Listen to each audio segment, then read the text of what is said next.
നമസ്കാരം. നാരായണ ഗുരുവിൻ്റെ ആത്മോപദേശ ശതകം 100 ധ്യാനങ്ങൾ. ധ്യാതാവ് ഗുരു നിത്യചൈതന്യയതി. ധ്യാനം 38.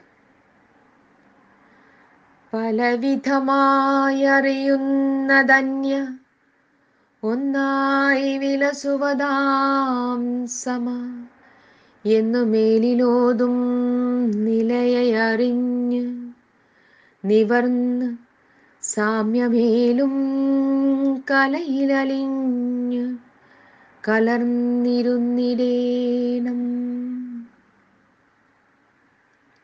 ലോകർ ഭിന്ന രുചിയുള്ളവരാണ്. ഒരു വീട്ടിൽ തന്നെ പല ജീവിത ലക്ഷ്യങ്ങളും ഉള്ളവരുണ്ട്. എന്നല്ല, ഊണിലും ഉടുപ്പിലും തൊഴിലിലും വിഹാരങ്ങളിലും അവർ തീരെ പൊരുത്തപ്പെടാത്തവരാണെന്നും വരാം. മാതാപിതാക്കൾ തമ്മിൽ ലഹള, അതിനിടയിൽ ജീവിക്കേണ്ടി വരുന്ന കുട്ടികൾ ജീവിതത്തെ പാടെ വെറുക്കുവാനിടയായാൽ അതിൽ ഒട്ടും അതിശയിക്കാനിടയില്ല. ലൂക്കോസിന്റെ സുവിശേഷത്തിൽ യേശു പറയുന്നു, ഞാൻ സമാധാനം കൊണ്ടുവന്നവനാണെന്ന് ധരിക്കുന്നു എങ്കിൽ അത് ശരിയല്ല, ഞാൻ ഇടർച്ചയാണ് കൊണ്ടുവന്നിരിക്കുന്നത്. ഒരു വീട്ടിൽ 5 പേരുണ്ടെങ്കിൽ അതിൽ 3 പേർ 2 പേർക്കെതിരായിരിക്കും. 3 പേരുണ്ടെങ്കിൽ 2 പേർ ഒരുവനെതിരായിരിക്കും. ഇങ്ങനെ എല്ലാം ഒന്നിനോടൊന്ന് ചേരാതെ കാണുന്നത് അന്യഥാകരിക്കുകയാലാണ്.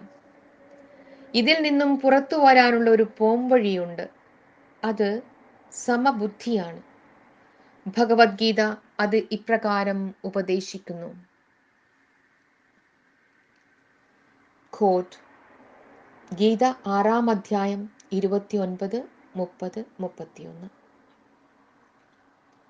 എല്ലാറ്റിലും ആത്മതത്വത്തെ കാണുന്ന ചിത്തത്തെ ആത്മാവിൽ ഉറപ്പിച്ചവൻ ആത്മാവിനെ എല്ലാ ഭൂതങ്ങളിലും ഇരിക്കുന്നതായും എല്ലാ ഭൂതങ്ങളും ആത്മാവിൽ ഇരിക്കുന്നതായും കാണുന്നു.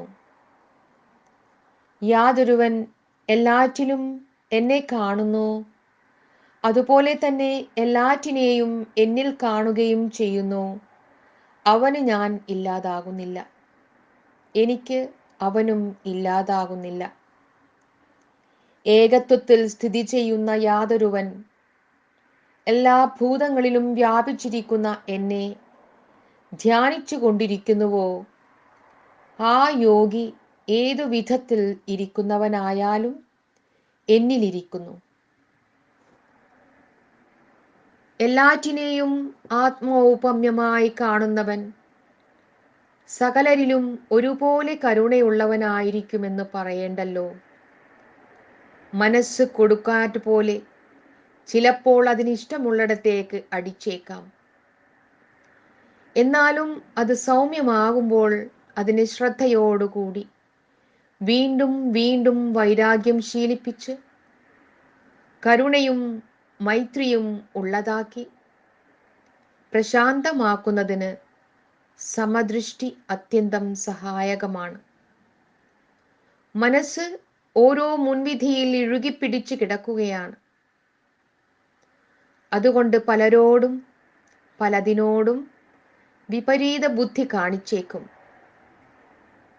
അതിൽ നിന്നെല്ലാം വിടർത്തിയെടുത്ത് സമഭാവന കൊണ്ട് വീണ്ടും വീണ്ടും ഏകതയെ കൈവരിക്കാൻ ഉത്സാഹിച്ചു കൊണ്ടിരിക്കണം. ഓ